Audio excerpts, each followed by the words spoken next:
బుల్లితెరపై glamorous యాంకర్గా, నటిగా తనకంటూ ప్రత్యేక గుర్తింపు తెచ్చుకున్న బ్యూటీ విష్ణుప్రియ భీమినేని. షార్ట్ ఫిల్మ్స్తో కెరియర్ ప్రారంభించి ఆ తర్వాత పాపులర్ టెలివిజన్ షోలకు యాంకరింగ్ చేస్తూ ప్రేక్షకులకు దగ్గరైంది. వెండితెరపై కూడా 1-2 సినిమాల్లో మెరిసిన ఈ ముద్దుగుమ్మ బిగ్ బాస్ తెలుగు 8వ సీజన్లో కంటెస్టెంట్గా పాల్గొని మరింత క్రేజ్ సంపాదించుకుంది.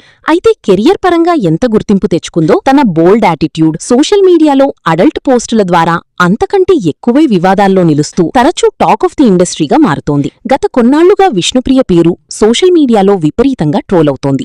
ముఖ్యంగా ఇన్స్టాగ్రామ్లో పెయిడ్ సబ్స్క్రిప్షన్ ఫీచర్ ద్వారా రూ. వసూలు చేసి యువతను పెడదోవ పట్టించేలా అభ్యంతరకరమైన కంటెంట్, అర్ధనగ్న ఫోటోలు షేర్ చేస్తోందంటూ ఆమెపై తీవ్ర విమర్శలు వచ్చాయి. ఈ క్రమంలోనే పలు విద్యార్థి సంఘాలు, నెటిజన్లు ఆమె ప్రవర్తనపై సైబర్ క్రైమ్ పోలీసులకు ఫిర్యాదు కూడా చేశారు.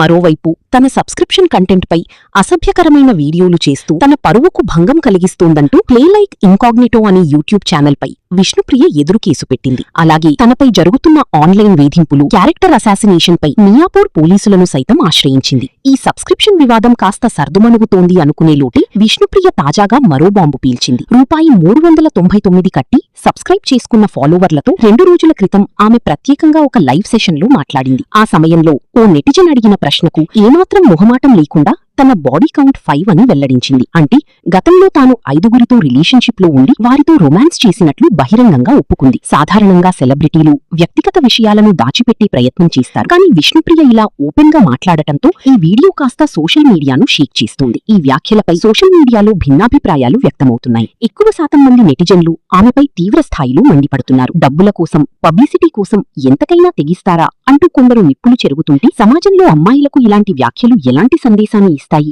అని మరికొందరు ప్రశ్నిస్తున్నారు. ఆ 5గురు ఎవరంటూ ఆరాలు తీసేవారితో సోషల్ మీడియా ప్లాట్ఫామ్లు నిండిపోయాయి. సాధారణంగా ఇంత పెద్ద వివాదం నడుస్తున్నప్పుడు ఎవరైనా సైలెంట్ గా ఉంటారు, లేదా ముఖం చాటేస్తారు. కానీ విష్ణుప్రియ మాత్రం తగ్గేదే లేదంటూ సోషల్ మీడియా వేదికగా మరోసారి గట్టి కౌంటర్ ఇచ్చింది. నిజాయితీగా ఉన్నందుకు నేను ఎప్పుడూ బాధపడను అంటూ తన ఇన్స్టాగ్రామ్లో రాసుకొచ్చింది. సమాజం తన గురించి ఏమనుకున్నా సరే ఏ విషయంలోనూ అబద్ధాలు చెప్పే ప్రసక్తే లేదని, తన జీవితం తన ఇష్టమనే రీతిలో క్లారిటీ ఇచ్చింది. ఆమె ఇచ్చిన ఈ బోల్డ్ కౌంటర్ ఇప్పుడు నెటిజన్లలో మరింత చర్చకు దారితీసింది. మరి రోజురోజుకీ ముదురుతున్న ఈ వివాదం ఇంకెన్ని మలుపులు తిరుగుతుందో చూడాలి.